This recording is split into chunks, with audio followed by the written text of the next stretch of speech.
Hello नमस्कार प्यारे विद्यार्थियों, कैसे हैं आप सभी लोग। मैं मनोज कुमार एक बार फिर से आप सभी प्यारे विद्यार्थियों का बहुत बहुत स्वागत करते हैं बच्चों आपके अपने इस प्यारे से और खूबसूरत से यूट्यूब चैनल एमएस उज्जवल शिक्षा पे। सो गाइस, पूरे होते वादे अब है नए इरादे। क्या अब है नए इरादे? पिछले वीडियो के वादे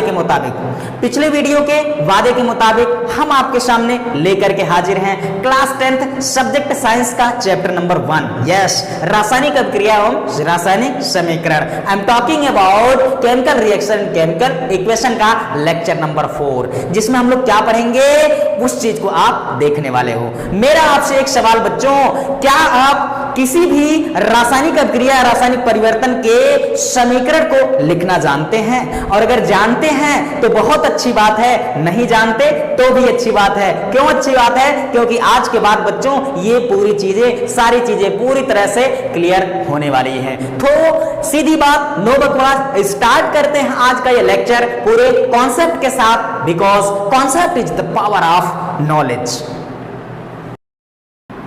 ठीक है, तो आप लोग मेरे साथ हेडिंग लगाओ बच्चों, रासायनिक समीकरण, जिसको अंग्रेजी में कहते हैं केमिकल इक्वेशन। मेरी हैंड राइटिंग बहुत अच्छी नहीं है तो देखकर घबराना नहीं, लेकिन फिर भी चलिए देखते हैं।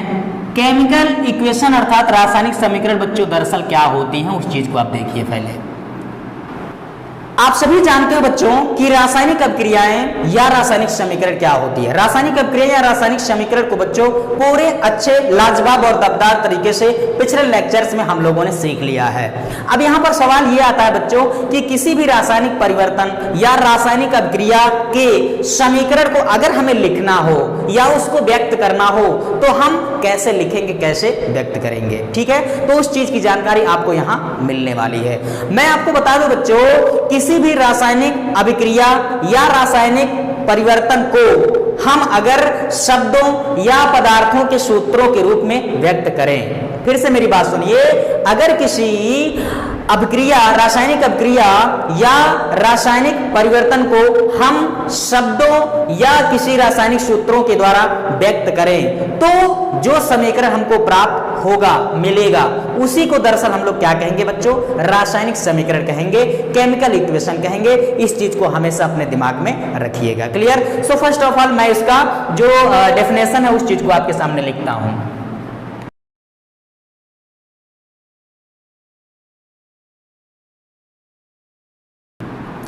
ठीक है बच्चों, तो हमने क्या लिखा कि रासायनिक अभिक्रियाएं या रासायनिक परिवर्तन को जिन शब्दों या रासायनिक सूत्रों, ये रासायनिक सूत्र किसके होंगे बच्चे, जो दरअसल उस रासायनिक अभिक्रिया में भाग लेंगे और जो फाइनली अभिक्रिया के फलस्वरूप बनेंगे, उनको क्या कहते हैं, उनको भी बताने वाले हेडिंग वाइज। थोड़ा सा धैर्य रखो और हिम्मत रखो, क्योंकि जो हिम्मत न हारे वो जिंदगी सवारे। तो बताता हूं बच्चों, घबराने की जरूरत बिल्कुल नहीं है। रासायनिक अभिक्रियाएं या रासायनिक परिवर्तन को शब्दों या पदार्थों के रासायनिक सूत्रों द्वारा व्यक्त करने से प्राप्त समीकरण को ही हम लोग क्या कहते हैं बच्चों, रासायनिक समीकरण कहते हैं। डेफिनेशन को ध्यान में रखना, पूरी क्लैरिटी के साथ आपको बताने वाला हूं। ठीक है, ये पहला स्टेटमेंट हो गया बच्चों। दूसरा स्टेटमेंट हम लोग क्या लिख सकते हैं, दूसरा स्टेटमेंट हम लोग लिख सकते हैं बच्चों कि रासायनिक समीकरण के दो भाग होते हैं। कितने? दो भाग होते हैं बच्चों। वो कौन कौन से हैं? पहला है आपका अभिकारक, जिसको हम रिएक्टेंट कहते हैं। क्या कहते हैं गाइस? रिएक्टेंट। क्या होता है? बिल्कुल घबराने की जरूरत नहीं है लल्ला, समझाने वाले हैं, डरने की बात बिल्कुल भी नहीं है। तो अभिकारक होता है, रासायनिक समीकरण के दो भाग होते हैं। पहला होता है अभिकारक, जिसको हम रिएक्टेंट कहते हैं बच्चों, और दूसरा होता है प्रोडक्ट, जिसको हम हिंदी में उत्पाद कहते हैं। क्या कहते हैं गाइस? उत्पाद कहते हैं। तो उस चीज को मैं फर्स्ट ऑफ ऑल लिखता हूं, उसके बाद दिखाता हूं आपको। ठीक है, तो मैंने क्या लिखा कि रासायनिक समीकरण के दो भाग होते हैं। अब वो भाग कौन कौन से बच्चों, उनको हम लोग हेडिंग लगाते हैं। तो पहला आप लोग हेडिंग लगाइए अभिकारक। क्या? अभिकारक।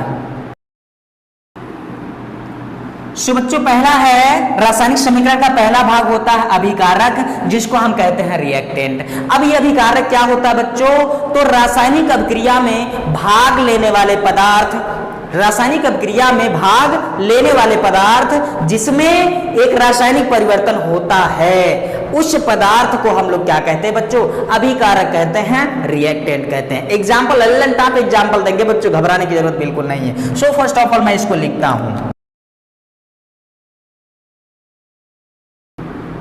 ठीक है, तो मैंने क्या लिखा बच्चों कि रासायनिक अभिक्रिया में भाग लेने वाले, हिस्सा लेने वाले पदार्थ जिसमें रासायनिक परिवर्तन होता है बच्चों, उसे हम क्या कहते हैं, अभिकारक कहते हैं। क्लियर करता हूं। दूसरा एग्जांपल, दूसरा हेडिंग आप लोग लगा लीजिए, क्या, उत्पाद। क्या, उत्पाद।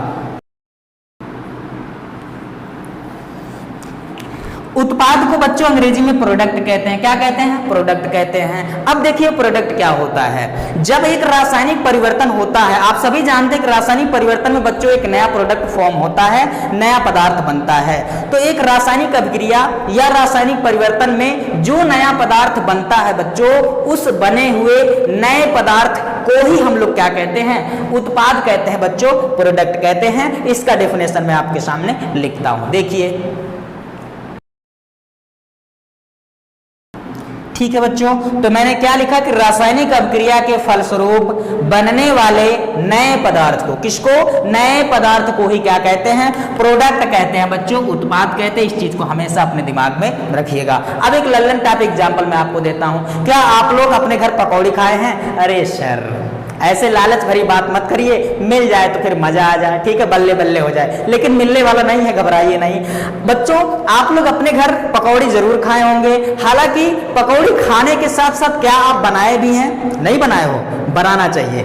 तो अगर पकौड़ी आप घर पे बनाना चाहते हो बच्चों, तो पकौड़ी बनाने के लिए जिन जिन पदार्थों को मिलाकर आप उसमें डालोगे, किसमें, कढ़ाई में, किसमें, कढ़ाई में। पकौड़ी बनाने के लिए आपके पास बेसन होना चाहिए, नमक होना चाहिए, ठीक है, मिर्चे होने चाहिए, जो भी मसाले आप उसमें क्या करते हो, मिलाते हो।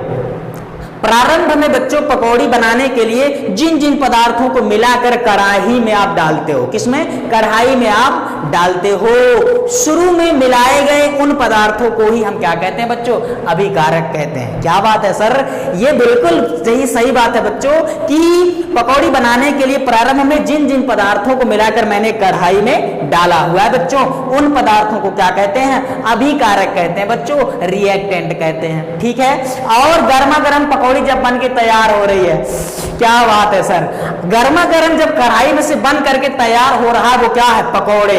वो जो पकौड़े तैयार हो रहे हैं बच्चों, उनको हम लोग क्या कहते हैं, प्रोडक्ट कहते हैं, उत्पाद कहते हैं। अब क्या ये हार्ड है? क्या आपको इसके लिए डाबर लाल चंपरास खाने की जरूरत है? आंसर है बिल्कुल भी नहीं। समझ में आया? अब बच्चों ये तो हो गया हमारे आपके जो डेली लाइफ है हम लोग महसूस कर देते हैं। साथ ही साथ हम सभी दाल चावल रोटी सब्जी पूड़ी पनीर रसगुल्ला खाते हैं कि नहीं खाते हैं? बिल्कुल खाते हैं सर। दाल चावल रोटी सब्जी पूड़ी पनीर रसगुल्ला जो प्रारंभ में हमने खाया हुआ है, हम कह सकते हैं कि वो अभिकारक है। लेकिन हमारे शरीर से उत्सर्जन के क्रियाकलाप के फलस्वरूप मलमूत्र के रूप में, प्रश्विन अर्थात पसीने के रूप में जो शरीर से बाहर उत्सर्जित होता है बच्चों, हम उसे क्या कह सकते हैं, प्रोडक्ट कह सकते हैं, और उसको उत्पाद कह सकते हैं रसायन की भाषा में। हालांकि एक जीव विज्ञान की शाखा में ये माननीय योगेंद्र सर आप लोग को पढ़ाएंगे कि यह क्रिया जो है एक उत्सर्जन के अंतर्गत आती है, जिसको हम अच्छे से पढ़ने वाले हैं। ठीक है, सो चलिए अब इसका एक रासायनिक समीकरण आप मोटे मोटे तौर पे मैं आपको समझाता हूं। हुआ क्या कि किसी भी रासायनिक समीकरण को लिखने के लिए ये विचार विशेषज्ञों ने लगाया कि भैया समीकरण को कैसे लिखा जाए। तब तक एक बाहुबली विशेषज्ञ में से आए, उन्होंने कहा कि इसमें क्या बहुत मुश्किल बात है बच्चों। उन्होंने कहा कि अगर मैग्नीशियम को वायु की उपस्थिति में आप जलाते हैं तो मैग्नीशियम ऑक्साइड है, तो वही लिखिए कि मैग्नीशियम को वायु की उपस्थिति में जलाने से मैग्नीशियम ऑक्साइड बनता है। तब तक दूसरा विशेषज्ञ खड़ा हुआ, उसने कहा कि अरे यार पागल हो गए हो क्या, इतना लंबा स्टेटमेंट लिखने की क्या जरूरत है। ठीक है, कहां लोगों के पास वक्त है कि लंबा है, उसमें स्याही भी खर्च होगी, जगह भी एडजस्ट होगा। तो इन सब का निदान पाने के लिए उसने कहा क्यों ना हम ऐसा करें कि सिर्फ पदार्थों का नाम लिखते जाएं। शुरू में जो पदार्थ भाग ले रहे हैं उनका नाम, बराबर एक तीर का निशान लगाए, और जो बन रहा है उसको तीर के उस पार उसका नाम लिख दे। लोगों ने कहा यार ये भी सही बात है। उसके बाद एक और आदमी, तो वहां से मैं शुरुआत करता हूं, पहले उसको देखिए। एग्जाम्पल के तौर पे बच्चों आप लोग समझ सकते हो कि जब हम मैग्नीशियम को, किसको, ये मैग्नीशियम पूरा हिंदी में लिखिए उसका नाम, मैग्नीशियम को वायु या ऑक्सीजन की उपस्थिति में जलाया जाता है या छोड़ दिया जाता है तो मैग्नीशियम ऑक्साइड बनता है। क्या बनता है मेरे लल्ला, मैग्नीशियम ऑक्साइड बनता है गाइस। इस चीज को हमेशा अपने दिमाग में रखेंगे। तो जब भी मैग्नीशियम को वायु की उपस्थिति में जलाया जाएगा या मैग्नीशियम, तो मैग्नीशियम ऑक्साइड बनेगा। ये एक हो गया शब्दों के रूप में लिखा हुआ समीकरण। क्या? समीकरण। और ये रासायनिक परिवर्तन अर्थात रासायनिक समीकरण है बच्चों, लेकिन ये शब्द के रूप में लिखा गया है, इसलिए हम इसको क्या कहते हैं? क्या कहते हैं? शब्द समीकरण कहते हैं। क्या कहते हैं? शब्द समीकरण कहते हैं। बोलो मेरे प्यारे हिंदुस्तान की जय। शब्द समीकरण कहते हैं बच्चों। अब एक और आदमी आए, उन्होंने कहा यार पागल हो गया है क्या, ऐसे लिखने की क्या जरूरत है, तब भी ज्यादा वक्त लग रहा है, ज्यादा समय लग रहा है, हम क्यों ना ऐसा एक वैज्ञानिक तरीका अपनाएं जिससे बहुत कुछ आसान हो जाए। लोगों ने कहा भैया बताइए। तो जब लोगों ने कहा कि भैया बताइए, तब उन्होंने कहा कि क्यों नहीं आप मैग्नीशियम जो पदार्थ है उसका रासायनिक सूत्र लिखते हो। क्या? रासायनिक सूत्र लिखते हो बच्चों। मैग्नीशियम का रासायनिक सूत्र, ऑक्सीजन का रासायनिक सूत्र जो बन रहा है मैग्नीशियम ऑक्साइड, उसका रासायनिक सूत्र लिखिए। उन्होंने कहा भैया बहुत अच्छी बात है। सो लिखा गया। कैसे बच्चों? मैग्नीशियम का सूत्र होता है Mg। क्या होता है? Mg। ठीक है। और वायु या ऑक्सीजन का सूत्र होता है बच्चों O2। क्या? O2। फाइनली बराबर में क्या लिखेंगे? मैग्नीशियम ऑक्साइड, उसका सूत्र होता है MgO। बोलो मेरे प्यारे हिंदुस्तान की जय। अब ये आसान है कि नहीं भाइयों और बहनों? आसान है कि नहीं? बिल्कुल आसान है। बस इतना कॉन्सेप्ट आपको दिमाग में रखना होगा कि 9th में जो प्रत्येक पदार्थ है उनका रासायनिक सूत्र, तत्वों का रासायनिक सूत्र क्या होता है, ये चीज आपको अच्छे से मालूम होना चाहिए। लर्न कर लीजिएगा। ठीक है। सो अगर ये सारी चीजें आप लोगों ने अच्छे से याद कर डाला तो लाइफ झींगा लाला। बच्चों याद रखना। क्लियर? समझ में आया? अब चूंकि यह जो समीकरण है यह है किसके रूप में? रासायनिक सूत्र में, पदार्थों के रासायनिक सूत्र के रूप में लिखा गया है बच्चों। अर्थात यह ये क्या है? रासायनिक समीकरण है। क्या है? ये भी रासायनिक समीकरण है, लेकिन इसको शब्द समीकरण कहेंगे। और परफेक्ट जो रासायनिक समीकरण है वो ये है आपके सामने जो दिख रहा है। क्लियर होता है सबको? चलिए, तो अब बच्चों सवाल यहां पर यह आता है कि इसमें अभिकारक कौन है, उत्पाद कौन है। सो देखिए इधर, रासायनिक अभिक्रिया में जिन जिन पदार्थों ने प्रारंभ में भाग लिया था, यानी तीर के बाएं तरफ जिन जिन पदार्थों को मिलाया था, वे सभी क्या है लल्ला? अभिकारक हैं। क्या हैं? अभिकारक हैं। और अभिक्रिया के फलस्वरूप जो नया वाला पदार्थ बन रहा है बच्चों, क्या? नया वाला पदार्थ जो बन रहा है बच्चों, उसको हम लोग कहते हैं उत्पाद। क्या कहते हैं लल्ला? उत्पाद कहते हैं, प्रोडक्ट कहते हैं। अब क्या ये हार्ड है? आंसर है बिल्कुल भी नहीं। तो आज से आप लोग दिमाग में रखेंगे, रासायनिक अभिक्रिया में भाग लेने वाले पदार्थ को अभिकारक कहते हैं, और अभिक्रिया के बाद जो नया पदार्थ बनता है बच्चों, उसको हम लोग उत्पाद कहते हैं, प्रोडक्ट कहते हैं। बोलो बात समझ में आया? फटाफट आप लोग इसका स्क्रीनशॉट ले लीजिए। अब हम 4-5 कम से कम रासायनिक समीकरण लल्लन टाप लिख देते हैं, जिससे आप लोग पूरी तरह से ये अवगत हो जाएंगे कि आगे जनरली हम लोग को किस तरह से रासायनिक समीकरण को पढ़ना है। ठीक है। सो चलिए बच्चों, एक एग्जाम्पल हो गया, और भी कुछ एग्जाम्पल मैं आपको दे देता हूं जिससे सारी क्लैरिटी आप लोग को मिल जाएगी। देखिए पहला एक और एग्जाम्पल लिखते हैं। ये एक हो गया, ये दूसरा एग्जाम्पल मैं आपके सामने लिखता हूं। अगर बच्चों हम लोग हाइड्रोजन, क्या सर जी? हाइड्रोजन H2, हाइड्रोजन को क्लोरीन से क्रिया करवा दे बच्चों, तो बचेगा क्या? 2HCl, हाइड्रोजन क्लोराइड या हाइड्रोक्लोरिक एसिड बनेगा बच्चों। इस चीज को आप दिमाग में रखेंगे। तो रासायनिक अभिक्रिया में ये जो भाग लेने वाले पदार्थ है, इनको हम कहते हैं अभिकारक, और जो नया प्रोडक्ट बन रहा है, नया पदार्थ बन रहा है बच्चों, उसको क्या कहते हैं? प्रोडक्ट कहते हैं, उत्पाद कहते हैं बच्चों। हमेशा ध्यान में रखेंगे। अगला एग्जाम्पल जिसको हम आपके सामने रखते हैं, तीसरा वाला एग्जाम्पल, बिना बुझा चूना। सूखा चूना जानते हो? सूखा चूना यार नहीं जानते? देखिए ये एक कंटेनर है, ठीक है, मतलब कंटेनर का मतलब एक पात्र है, ठीक है, बाल्टी आप समझ सकते हो, और इस बाल्टी में है ये पानी। कौन है? पानी। पानी सबकी नानी मत बोल देना, जिंदगानी होता। पानी सबकी जिंदगानी। अब हम लोगों ने क्या किया? कौन सा चूना लाया बच्चों? सूखा चूना, बिना बुझा चूना लेकर के आए और पानी में लोजी डाल दिए। अब जैसे ही पानी में हम लोग सूखा चूना डालेंगे बच्चों और उसको टच करेंगे, हाँ जल जाएगा। क्या होगा? हाथ आपका जलने लगेगा। क्यों? क्योंकि ये पात्र जो है पूरी तरह से गर्म हो गया है और उसमें अगर हाथ डालोगे जल जाओगे। इसका मतलब यह है बच्चों कि जैसे हम लोगों ने सूखे चूने को पानी में डाला, तेजी से उसमें से ऊष्मा निकलती है। क्या ऊष्मा निकलती है, मतलब यह एक ऊष्माक्षेपीय क्रिया होती है। इस चीज को आप हमेशा ध्यान में रखेंगे। अब यहां पर उसके बाद एक नया पदार्थ बनता है बच्चों, जिसको बेसिकली हम लोग बुझा हुआ चूना कहते हैं। उसका रासायनिक सूत्र क्या होता है और उसका रासायनिक समीकरण कैसे लिखेंगे, उस चीज को मैं आपके सामने लिखता हूं। तो जो सूखा चूना होता है बच्चों, उसका नाम होता है कैल्शियम ऑक्साइड। क्या बच्चों, कैल्शियम ऑक्साइड, और इसको बिना बुझा चूना भी कहते हैं। जैसे इसको पानी में डालते हैं, किसमें, पानी में, पानी सबकी नानी मत बोलना जिंदगानी। जैसे ही सूखे चूने को पानी में डालते हैं बच्चों, कैल्शियम हाइड्रोक्साइड CaOH का होल ट्वाइस प्राप्त होता है। अभी इन पदार्थों की भौतिक अवस्था हम नहीं लिख रहे हैं, लेकिन आगे आने वाले समीकरणों के बाद हम लोग इन पदार्थों का रासायनिक समीकरण, इन पदार्थों की जो भौतिक अवस्था है बच्चों, उसको भी लिखेंगे। ठीक है, अभी मैं नहीं लिख रहा हूं। ठीक है, सो ये बात आप लोग ध्यान में रखेंगे। तो जैसे ही हम लोग बुझा चूना को, सूखा चूना को या बिना बुझा चूना को पानी में डालते हैं तो हमको प्राप्त होता है, मिलता है कौन, बुझा हुआ चूना। समझ गए, जिसको हम कैल्शियम हाइड्रोक्साइड कहते हैं बच्चों। इसका एक्वस सॉल्यूशन मतलब जलीय विलयन प्राप्त होता है। ये सॉलिड होता है, ये लिक्विड होता है, क्लियर होता है।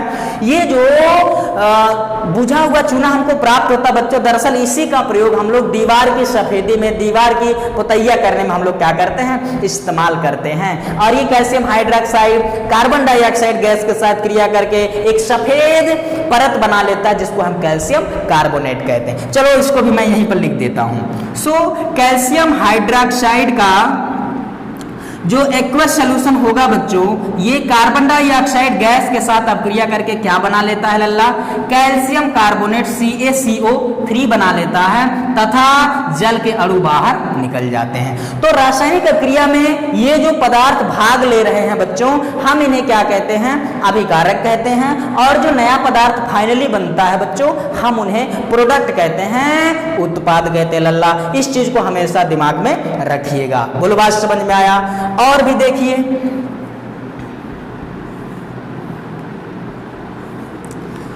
जो श्वसन की क्रिया है बच्चों, श्वसन की क्रिया ऊष्माक्षेपी होती है। श्वसन की क्रिया ऊष्माक्षेपी, जैसे हम स्वच्छ ऑक्सीजन लेते हैं और जब अंदर ली गई ऑक्सीजन को पुनः जब शरीर से बाहर छोड़ते हैं तो उसमें कार्बन डाइऑक्साइड गैस के साथ साथ ऊष्मा भी बाहर निकलती है। इसको आप लोगों ने महसूस किया होगा।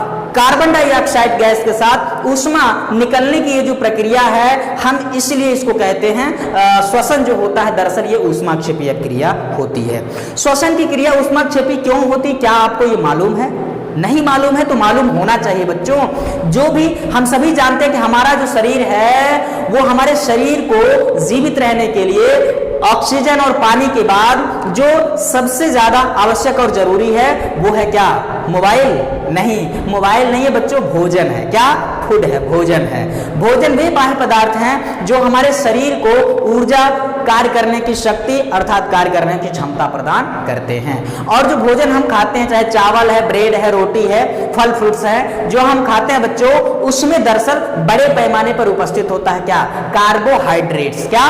कार्बोहाइड्रेट्स। और कार्बोहाइड्रेट्स में जो कार्बोहाइड्रेट शरीर का ईंधन होता है बच्चों, हम उसे ग्लूकोज कहते हैं। क्या कहते हैं? ग्लूकोज कहते हैं। उस ग्लूकोज का जो अंदर ली गई ऑक्सीजन के द्वारा जब ग्लूकोज का दहन होता है तो उसके बाद कार्बन डाइऑक्साइड, जल वाष्प के अणु या जल के अणु निकलने के साथ साथ वहां से उत्सर्जित होता है क्या, उत्सर्जित होता है क्या, ऊष्मा, ऊर्जा उत्सर्जित होता है बच्चों। और वह ऊर्जा शरीर की रक्त कोशिकाओं के द्वारा विभिन्न अंगों तक पहुंचने के साथ साथ कुछ अवशेष जो होती हैं वो हमारे शरीर के उत्सर्जक द्वार से शरीर के बाहर निकलती हैं। सो इस चीज को मैं लिखता हूं बच्चों। जो ग्लूकोज होता है उसका रासायनिक सूत्र C6H12O6 होता है। क्लियर? अब इस ग्लूकोज जिसको हम शरीर का ईंधन कहते हैं बच्चों, अंदर ली गई सांस या ऑक्सीजन के द्वारा जब इस ग्लूकोज का दहन होता है बच्चों या ग्लूकोज का ऑक्सीकरण होता है तो बनता है कार्बन डाइऑक्साइड गैस, जल के कण, और यहां पर उत्पन्न होता है क्या, ऊष्मा। ठीक है, हालांकि यहां भी हमको ऊष्मा लिखनी चाहिए। ठीक है, आगे हम फिर हेडिंग डालाएंगे बच्चों कि ऊष्माक्षेपीय अभिक्रिया क्या है। सो ये सारी चीजें आप लोग को क्लियर होने वाली हैं। क्लियर होता है सबको? तो हमें आशा ही नहीं बल्कि पूर्ण विश्वास है बच्चों कि अब तक आप लोग को ये संपूर्ण जानकारी मिल चुकी है कि रासायनिक समीकरण किसे कहते हैं, उसकी परिभाषा, और रासायनिक समीकरण के जो दो प्रमुख पद होते हैं जिन्हें आप अभिकारक और उत्पाद कहते हैं उनकी परिभाषा के साथ साथ ये एक एग्जाम्पल मैंने यहां लिखा था, 4 यहां, टोटल हो गए 5। क्या 5 हो गए? क्यों 5 हुए? क्योंकि 5 शुभ होता है बच्चों। तो इस तरह से ये 5 समीकरणों के बाद आपको पूरी तरह से क्लैरिफाई हो गया है कि समीकरण में अभिकारक और उत्पाद क्या होते हैं। एक बार फिर मैं बता देता हूं बच्चों, रासायनिक अभिक्रिया में ये जो सभी प्रारंभिक रूप से भाग लेते हैं रासायनिक अभिक्रिया में, ठीक है, उन्हें हम अभिकारक कहते हैं। और अभिक्रिया के बाद या अभिक्रिया के फलस्वरूप जो नए नए पदार्थ बनते हैं बच्चों, हम उन्हें दरअसल क्या कहते हैं, प्रोडक्ट कहते हैं, उत्पाद कहते हैं। बहुत इक्वेशन, बहुत सारे रासायनिक समीकरण आपको लिखना पड़ेगा। अरे लिखना क्यों नहीं पड़ेगा? क्योंकि इस चैप्टर का नाम ही है क्या, रासायनिक अभिक्रिया और रासायनिक समीकरण। ठीक है, सो अब इस तरह से ये सारी चीजें आप लोग ध्यान में रखिएगा। अब हम थोड़ा सा आगे आते हैं और आपको बताते हैं बच्चों कि एक परफेक्ट रासायनिक समीकरण लिखने के लिए किन किन बातों का विशेष रूप से ध्यान रखना बेहद आवश्यक और जरूरी है। फटाक से आप लोग स्क्रीनशॉट ले लीजिए। अब हम आते हैं रासायनिक समीकरण को लिखने। तो बच्चों अब आप लोग मेरे साथ हेडिंग लगाइए, रासायनिक समीकरण को लिखना। एक परफेक्ट रासायनिक समीकरण बच्चों कैसे लिखा जाए, इसके लिए किन किन बातों का विशेष रूप से ध्यान रखना आवश्यक और जरूरी है। सबसे पहले उन सभी को स्टेप बाय स्टेप मैं लिखता हूं, उसके बाद आप सभी को समझाता हूं। देखिए आप लोग मेरे साथ, ठीक है। सबसे पहली चीज, एक रासायनिक समीकरण लिखने के लिए सबसे पहली चीज जो आपको ध्यान में रखना है बच्चों वो ये है अभिकारक और उत्पाद। रासायनिक अभिक्रिया में भाग लेने वाले पदार्थ को अभिकारक कहते हैं, जिसको आप लोगों ने भी थोड़ा देर पहले सीखा भी। और अभिक्रिया के बाद जो नया पदार्थ बनता है बच्चों उनको हम उत्पाद कहते हैं। इस चीज को आप लोगों ने सीखा। अब अभिक्रिया में जो भाग लेने वाले पदार्थ अर्थात अभिकारक और उत्पाद हैं बच्चों, इनका रासायनिक सूत्र आपको मालूम होना चाहिए। क्या मालूम होना चाहिए बच्चों? रासायनिक सूत्र अर्थात पदार्थों का अणुसूत्र आपको बहुत अच्छे से क्लियर होना चाहिए। जैसे मैं कह दूं कि सोडियम क्लोराइड का सूत्र तो आप कहोगे सर NaCl, जिंक कार्बोनेट का ZnCO3, जिंक सल्फेट का ZnSO4, आयरन सल्फेट का FiSO4, क्लियर होता है। कैल्शियम ऑक्साइड का CaO, कैल्शियम सल्फेट का CaSO4, ठीक है, कैल्शियम कार्बोनेट का CaCO3, ठीक है, हाइड्रोक्लोरिक एसिड का HCl, नाइट्रिक अम्ल का HNO3, ठीक है, और गंधक अम्ल या सल्फ्यूरिक अम्ल का H2SO4, ठीक है, आदि इन पदार्थों का जो रासायनिक सूत्र है बच्चों ये अच्छे से आपको मालूम होना चाहिए। ठीक है, सो पहली चीज आप लोग ध्यान रखोगे रासायनिक समीकरण लिखने के लिए वो ये अभिकारक और उत्पाद का रासायनिक सूत्र क्या होता है, पहली बात। दूसरी बात जो आपको ध्यान में रखना है कि जो अभिकारक और उत्पाद हैं उनकी भौतिक अवस्थाएं क्या है, उनकी भौतिक अवस्थाएं क्या है। भौतिक अवस्थाओं के संबंध में हो सकता है, आप सभी जानते हैं पदार्थ की मुख्यतः कितनी भौतिक अवस्थाएं होती है बच्चों? 3 होती है, जिसको हम अपने अपने आसपास क्या करते हैं, देखते हैं या महसूस करते हैं। ठीक है, वैसे तो 5 होती हैं, ठोस, द्रव और गैस, आप सभी जानते हो। चौथी जो होती है वो कौन होती है? प्लाज्मा। और 5वीं होती है बोस आइंस्टाइन कंडेंसेट। ठीक है, आएगा टॉपिक, उसको भी समझाएंगे प्लाज्मा क्या होता है, बोस आइंस्टाइन कंडेंसेट क्या होता है। ये चौथी और 5वीं भौतिक अवस्थाएं पदार्थ की क्या होती हैं, इसको भी आप सभी सीखने को मौका मिलेगा। लेकिन ये बात देखिए आप लोग, पदार्थ की भौतिक अवस्थाओं में हो सकता है पदार्थ क्या हो बच्चों? ठोस हो, ठीक है, या इसके अलावा हो सकता है पदार्थ द्रव हो, ठीक है, या फिर हो सकता है वो गैस अवस्था में हो, ठीक है, इसके अलावा हो सकता है वो जलीय विलयन हो। क्या हो बच्चों? जलीय विलयन, मतलब जल में घोलन। ठीक है, देखेंगे बच्चों, अगर कोई पदार्थ अगर ठोस अवस्था में है, किसमें है? ठोस अवस्था में है, तो ठोस को अंग्रेजी में सॉलिड कहते हैं। क्या? सॉलिड, बॉडी नहीं, सॉलिड कहते हैं। ठीक है, अब सॉलिड को क्या लिखेंगे बच्चों, सिर्फ यस लिखेंगे, सॉलिड को क्या लिखेंगे, एस। और दूसरा हो सकता है अगर द्रव अवस्था में है तो द्रव को अंग्रेजी में लिक्विड कहते हैं और इसको संक्षेप में एल लिखेंगे, स्मॉल एल लिखेंगे। अगर गैस होगा तो स्मॉल जी लिखेंगे, या इसके अलावा आप ऊपर की तरफ तीर का निशान लगा देंगे तो इसका मतलब होगा कि गैस उत्सर्जित हो रहा है, गैस निकल रहा है। बोलो बात समझ में आया। जलीय विलयन को बच्चों अंग्रेजी में कहते हैं एक्वस सॉल्यूशन। क्या, एक्वस सॉल्यूशन यानी जलीय विलयन, और इसको संक्षेप में लिखते हैं AQ। क्या, AQ लिखते हैं बच्चों, एक्वस सॉल्यूशन लिखते हैं। अगला हो सकता है कि जब भी हम लोग दो या दो से अधिक पदार्थों को आपस में मिलाएं तो कोई ऐसा पदार्थ बने जो जल में न घुल रहा हो या विलयन में न घुल रहा हो तो हम उसको अवक्षेप कहते हैं। क्या कहते हैं बच्चों, अवक्षेप कहते हैं। अंग्रेजी में इसको प्रेसिपिटेट कहते हैं। क्या, प्रेसिपिटेट कहते हैं। तो उसके लिए आप कोष्ठक में PPT लिख सकते हो, या कभी कभार नीचे की तरफ तीर का निशान लगा रहता है। इस चीज को आप हमेशा ध्यान में रखोगे। एग्जाम्पल देंगे बच्चा लोग, क्लियर आएगा, घबराने की जरूरत बिल्कुल भी नहीं है। तो ये सारी चीजें आप लोग को ध्यान रखने के बाद पदार्थों के रासायनिक सूत्र अर्थात अभिकारक और उत्पाद के रासायनिक सूत्र लिखने के बाद, ऐसा मत सोच लीजिएगा कि यही इतने होते हैं, बहुत होते हैं, ठीक है। रासायनिक सूत्र लिखने के बाद उनकी भौतिक अवस्थाएं क्या है, ये चीजें आप ध्यान में रखोगे। तीसरी बात जो आप ध्यान में रखोगे वो क्या है, उसको अब देखिए। तीसरी बात ध्यान रखोगे बच्चों, बाह्य कारक। क्या, बाह्य कारक यानी बहुत सी रासायनिक अभिक्रियाएं होती हैं ऐसे जिसमें बाह्य कारक का लगाना जरूरी होता है। बाह्य कारक का मतलब हो सकता है हम लोग ताप लगाएं, ठीक है, किसी रासायनिक अभिक्रिया को करवाने हेतु हम लोग उसको गर्म करें, मतलब टेम्परेचर दें, या हो सकता है उसको हम सूर्य का प्रकाश, ठीक है, सूर्य का प्रकाश यानी सनलाइट में रख दें, या हो सकता है उसमें हम इलेक्ट्रिक करंट यानी वैद्युत धारा प्रवाहित कर दें, ठीक है, ऐसा हो सकता है। या इसके अलावा हो सकता है हम उसको हाई प्रेशर यानी उच्च दाब पर करवा रहे हैं रिएक्शन, या ऐसा भी पॉसिबल है कि रासायनिक अभिक्रिया की दर को परिवर्तित करने के लिए कोई बाह्य पदार्थ हम इस्तेमाल करें तो उसको हम कहते हैं बच्चों उत्प्रेरक। क्या कहते हैं लल्ला, उत्प्रेरक कहते हैं, अंग्रेजी में इसको कैटलिस्ट कहते हैं। 10th क्लास में बहुत बड़े पैमाने पर जिक्र नहीं है, लेकिन मैं आपको एग्जांपल देकर क्लैरिफाई करूंगा बच्चों, ठीक है। लेकिन आगे 12th क्लास की केमिस्ट्री जो है उनमें जनरली कैटालिस्ट एंड कैटालिसिस नामक चैप्टर नाम में, उसमें बेसिकली आपको ये चीजें पढ़ने को मिलेगा। तो ये चीजें आपको ध्यान में रखना है।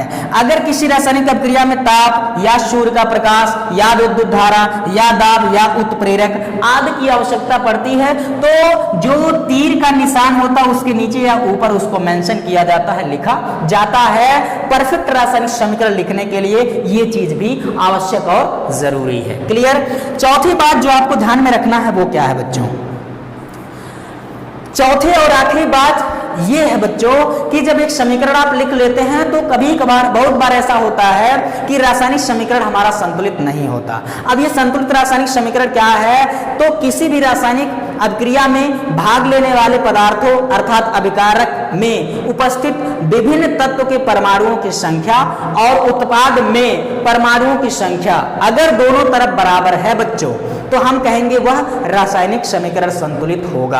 अगर ऐसा नहीं है कि अभिकारक और उत्पाद में विभिन्न तत्व के परमाणुओं की संख्याएं बराबर नहीं है बच्चों, तो हम लोग उसको कहेंगे क्या, असंतुलित समीकरण कहेंगे, या इसको कंकाली समीकरण भी कहेंगे। ये तो ट्रेलर है, अभी पिक्चर अभी बाकी है बच्चों, घबराइएगा नहीं, सिर्फ आपको ये याद दिला रहे हैं, आगे अभी टॉपिक बाकी है। क्लियर। सो देखिए, तो चौथा होगा रासायनिक समीकरण को संतुलित करना।